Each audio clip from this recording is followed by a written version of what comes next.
the changing advice and information, whether it's job seeker, job keeper, the latest vaccine, masks and whatnot, that's what's bubbling through a lot of people's heads, including the bloke sitting opposite me now, who's got to stay on top of things because he's the guy we turn to for expertise. Dr. Paul Griffin, Director of Infectious Diseases at the Mater Hospital.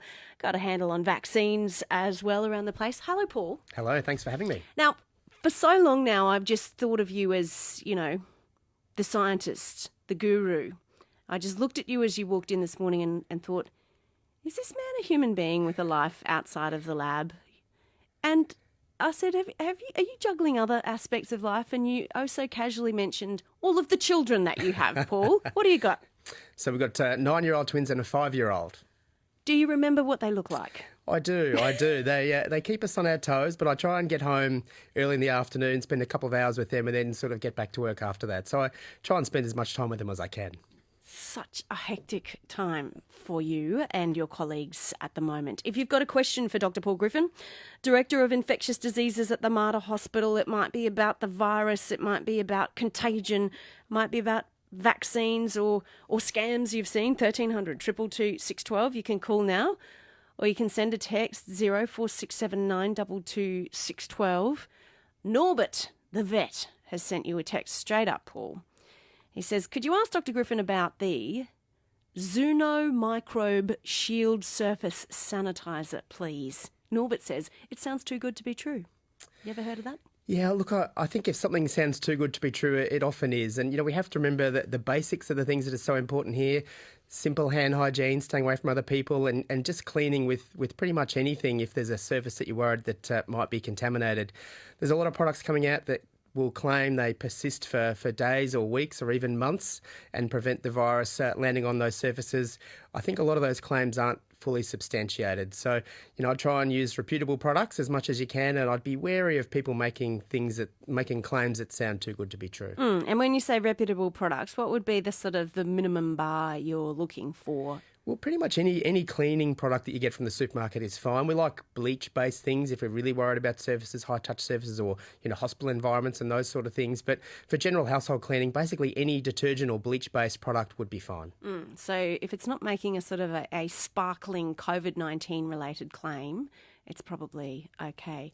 Although, who knows? You're madly working in labs on vaccines. Maybe the chemical brothers elsewhere are going to come up with some fabulous thing, possibly not just yet, though. In terms of vaccine progress, the news this week, some bright news from Britain in the UK. What's happening there?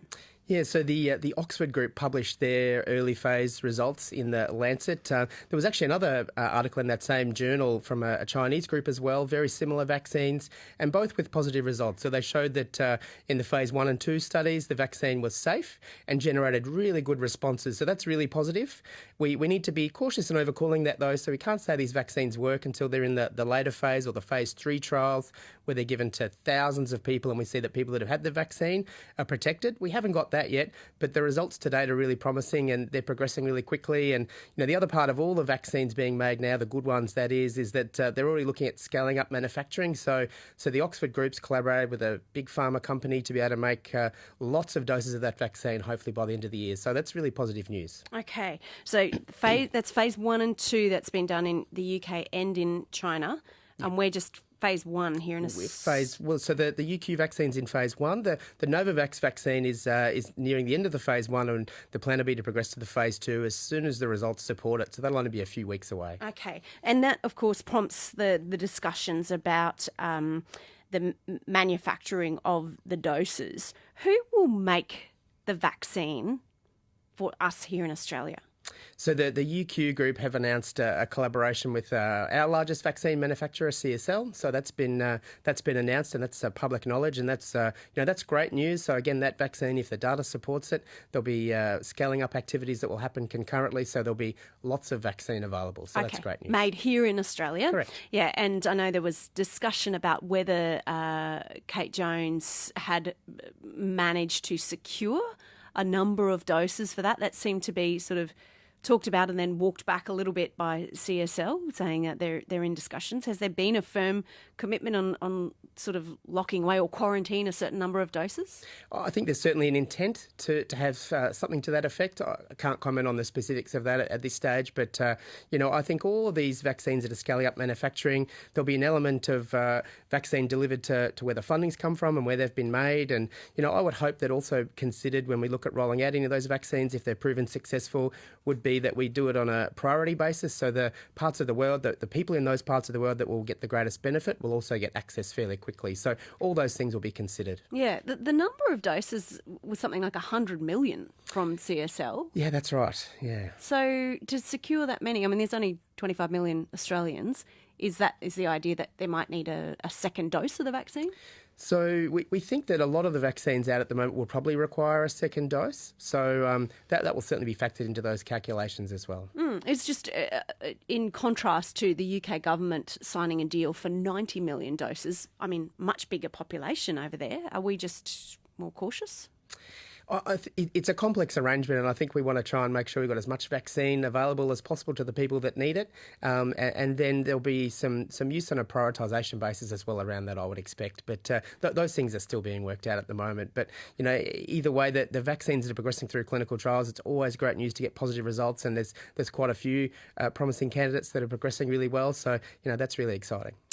1300 222 612, or you can send a question to Dr. Paul Griffin by text or just an observation. Jenny says, apparently a chemist in Melbourne is selling boxes of masks for $250. Doesn't say how many masks are in that box. She says, we have a daughter living in Richmond. I mean, what's a reasonable price for a mask, Paul? I mean, this is terrible behaviour. I mean, I think the stockpiling of toilet paper, for example, the hoarding of supplies and the price gouging, I guess it really reflects what's wrong with society at the moment, and part of the problem I think that's exacerbating the situation we have down there. And, again, unfortunately, some of those things have to be factored into our recommendations around the use of masks as well. So, it's really clear that the time is right for Victoria to roll those out more broadly, given that the, fairly strict interventions already that applied down there aren't having the effect that we would like. And so masks is a logical next step. And I would hate to think that through, we had a great speaker I heard earlier talking about the inability to get things to make their own masks. And then if masks become unaffordable, then that's going to contribute to the problem down there. So I think we certainly need to keep an eye on that sort of behaviour. Yeah, well, the number of daily cases in Victoria are still up in the 300s. Do you think that sort of at the 2-week mark from this second lockdown for them, is that when numbers might start to decrease in Victoria? We'd really hope so. I mean, they're under fairly strict lockdown, and the simple fact is if people don't uphold those restrictions and do all the right thing and get transmission under control, then the restrictions will have to get firmer. That's the harsh reality. Everyone was saying that this is as strict as it can get, but there's a lot more stuff that can be done if it needs to happen. And, it's in some ways pleasing that the case numbers have at least plateaued, so they're not climbing much, but they haven't fallen either, which is really worrying. Yeah, I have been talking about with friends how I get a wave of relief when I hear the daily announcement here in Queensland, and so often it is 0 new cases, and you just think how fortunate we are, and let's hope that continues. Paul, Tracy asks, once you're diagnosed as being positive for COVID-19, how long are you infectious for? She says, we only ever hear about the 14 days, but is it a longer period if you're positive? So we think it's usually around 7 to 10 days, possibly. There are some people that might be longer, but we think that's not very common, and that's where the 14 days comes in. But we also look at people's symptoms. So if people are still very symptomatic at the 14 days, we may not necessarily let them out of their quarantine. And for certain people, we also incorporate testing to see if they've cleared the virus. But at the moment, that's mostly just for healthcare workers. Yeah, but if you are still sick, because we hear about people being, sick for a long period or in intensive care for a long period, if you're still coughing and really unwell, do you stay contagious then? Possibly. So some of those people, well, not all of them, and we do know with this virus, unfortunately, there are some symptoms that might persist beyond the period that people are infectious. So certainly the loss of sense of smell, for example, that can take weeks to recover, and some fatigue is something that's not uncommon for a couple of weeks after. But if the coughing and the fever and those sort of symptoms have settled down, then most people are not infectious at around that 7 to 10 day mark. Can you still be showing symptoms but test negative? You can, yeah. That's right. So essentially a post-viral type syndrome. So some people will have some persisting symptoms and have cleared the virus. And that's not unique to this virus. Some people can have those same sort of things even with the flu. No name on this one, but someone saying, has Paul's team looked into the Australian company Anteo Diagnostic, ANTEO Diagnostic, and their COVID-19 rapid test? Do you have any views on that? Yeah, there's lots of manufacturers of rapid tests at the moment, and one of the big strengths of our country and part of our success has been our ready access to testing that's very accurate. There's a lot of people trying to make blood tests as rapid tests. The unfortunate thing is that the blood tests look for antibodies, and it takes a few days to develop antibodies, and they're also a bit non-specific in that they can cross-react, and so they're a less reliable way of diagnosing this virus. So we like to stick to, as much as they're slightly uncomfortable, those nose swabs where we get the material from the back of the nose and test that with a molecular test. That's still very much our preferred way. We do some of those blood tests, but only for very certain circumstances. Test isn't that bad, and it's worth it, of course, Exactly. to know what's going on. Helen says, if you've had COVID-19 and get cleared, can you get it again? Yes, you can. So we're still really looking into the immunity from this virus. It's likely that some people, or maybe even the majority, will get some protection after getting infected for some period of time. But it's not like a lot of people were proposing early in that, you get infected and you're protected, so we should just go and infect everybody. That's certainly not the case. So it's still very early to say what proportion of people can get it again, but there is certainly a proportion that can. So even if you are positive or have been positive, you still need to do all the right things afterwards to prevent reinfection as well. The term super spreader has been used a bit lately. Are there such people as super spreaders? There are. So we know for various reasons it might be to do with the particular virus they've got, and also some host factors, so some things to do with their immune system that shed really high volumes of the virus, so making them really infectious. And some of those people can actually shed for longer as well. So and we've seen the very notorious examples of people that have travelled whilst being super spreaders, infecting very large numbers of people. I think there's also probably some behavioural elements then. So those people obviously weren't social distancing and maybe not doing their hands and maybe didn't have good cough etiquette. So some of those factors would have contributed as well. But yeah, there are people that can shed more of the virus for longer periods as well. And there's an inquiry that's going on in Victoria at the moment looking at the spread there, and the suggestion, I think yesterday, that perhaps the majority of the cases in Victoria now can be traced back to the hotel. That's right. So some very clever studies down there looking at the specific strains of the virus and showing that this wasn't, sustained local transmission that then re-emerged. That they essentially had things under control, very close to eradication, I guess. And then the spread we're seeing now was new cases in hotel quarantine that unfortunately wasn't upheld sufficiently that have caused all of this. So, it goes to show how readily this can happen and how we all need to stay on our toes. Yeah, and those people who do the contact tracing needed very much so in Victoria and to some extent New South Wales, and hopefully not too much more in Queensland. You are listening to Dr. Paul Griffin, Director of Infectious Diseases at the Mater Hospital. That manual tracing has been in the spotlight, but so too has the COVID app. I just want to play you 60 seconds of 7:30 last night and this exchange between the Prime Minister and Lee Sales. You've previously said that the COVID app was the ticket to a COVID-safe Australia. Today, no state or territory could point 7:30 to an instance where the app had located a close contact not already identified by manual tracers. Is it time to bin that up and go for something more effective?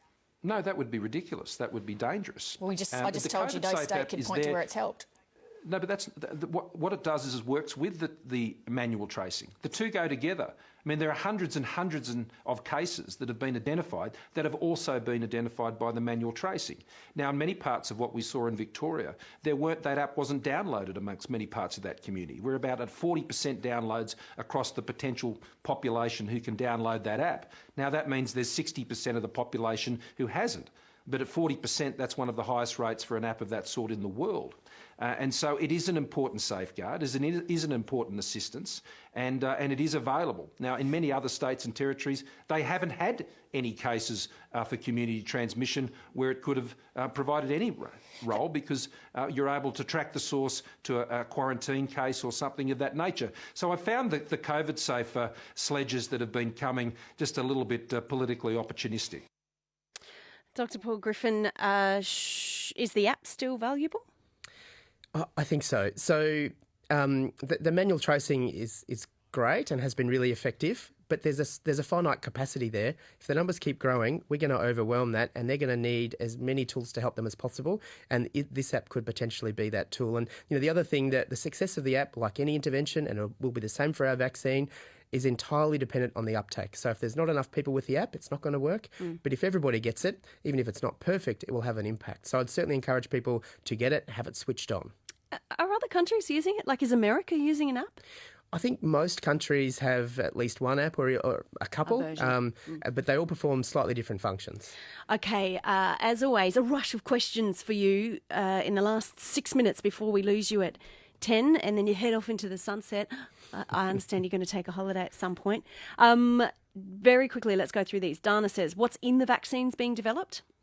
So it depends on the vaccine, but they all have a very specific antigen that's designed to protect against the virus. A lot of concerns about all sorts of extraneous products, from microchips to metals, and I can reassure everybody that there's nothing in the vaccine that shouldn't be there, and that all the conspiracy theories about these vaccines are unfounded. What's an antigen?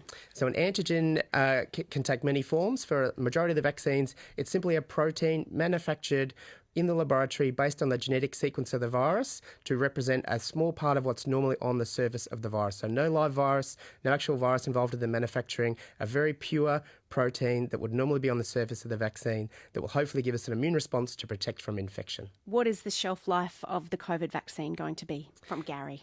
It still depends a little bit. We're still looking at all of those things. I mean, the longer the better, but the final shelf life is yet to be determined. That's still ongoing. Janet Scarborough says, how many layers of cotton fabric is suitable for a homemade face mask? So most of the guidelines would say 3. Okay. Stuart in Bald Hills says, should he wear a mask in public now or not? So masks are really good if you can't do all the other things we need you to do to protect from infection. So if you can't social distance, for example, a plane, public transport, then a mask is not a bad idea if there's transmission around. Queensland, we don't have that transmission just yet, may come. Victoria, a lot of intervention, not reducing transmission, masks make sense. Paul says, as there are a few people who are negative at the end of quarantine and then become positive, should they be advised to use an appropriate mask for another couple of weeks post-quarantine?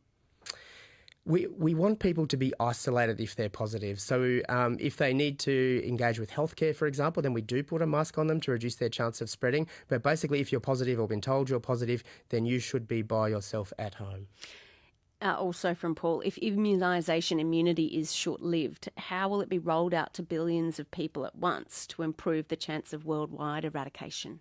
So we're certainly hoping that the immunity will be much longer than people get from the native infection, and that's part of what a vaccine is designed to do, is to provide longer, more potent, lasting immunity. Whatever happened with SARS and the SARS vaccine? So SARS was eradicated through really good infection control things, so the social distancing, the hand hygiene, identification and isolation of cases. The big difference is SARS was more severe. So there were far fewer people who were asymptomatic or barely symptomatic who were infectious. So when you got that, you knew you were sick, and we were able to clamp down on it fairly easily. A lot of people are saying we won't have a vaccine for this because we never had a vaccine for that one, but we had lots of really good vaccines under development, but we eradicated that virus through infection control, so they didn't proceed with their development. Oh, disappointing if you're the cutting edge researcher on the SARS front line, and then it was like, we eradicated it. But I guess a lot of that work now has formulated part of the basis for what we're seeing now. So a lot of that work wasn't for nothing. It was a big part of why we're so advanced now so quickly with this one. Tony says, is it safe for 50 people aged 65 plus to travel on a bus together? They're all from Queensland. Yeah, look, as long as people aren't complacent and assume that they can just not have to do all the things we want people to do. So if you're sick, definitely don't get on that bus. If someone else is sick, ask them to leave. Do your hand hygiene, and then stay away from people as much as you can. So, what we understand the bus, people can't be socially distant on that, but make sure you're not in a big line getting on and off, because exposure is cumulative. So if you're all really close to each other for hours before and after, then the risk goes up. But if you can stay away from each other before and after, then a short period on the bus where you're close together, provided you're well, of course, is okay. So if exposure is cumulative, can you be exposed a little bit to coronavirus and then not necessarily catch it? Basically, yes. So, we know that you're much more likely to get it if you're in close proximity and indoors for a long period of time. And so, anything we can do to prevent that happening. So particularly on the bus trip, as I said, we can't spread the seats out. So we want to make sure people before and after they're getting on the bus spread out as much as possible or keep that social distancing. And that will go a long way to reducing their risk. I love that your advice spreads to Tony and his tour bus trip. So stretch it a bit more to Elsa, who wants to know, if someone comes up from New South Wales to visit their parents, does he have to self-isolate? If they're from a hotspot, and the thing here is the hotspots are expanding very rapidly, so just make sure that if anyone's crossing any borders, that they look up the local advice at the time. They make sure they have all the appropriate passes. Don't put any false information there. There's a lot of people that are doing that and think they're really clever, but that really undermines all the work of everyone that is doing all this to try and prevent people getting this. So we need people to look at those regulations and be honest and do the right thing. So if you're not from those areas and you can cross the border, you won't. But if you're from a hotspot, then it'll be hard to get across. And here's a hot tip. Don't try and cross the border in the boot of a car. Dr. Paul Griffin, I hope you are heading to the right kind of hotspot for your holiday next week. And by that, I mean sunshine and relaxation. We'll talk to you again once you're back. Thanks so much. Thank you. Dr. Paul Griffin. Expertise on tap, 10 o'clock. He's the king of Twitter, loves the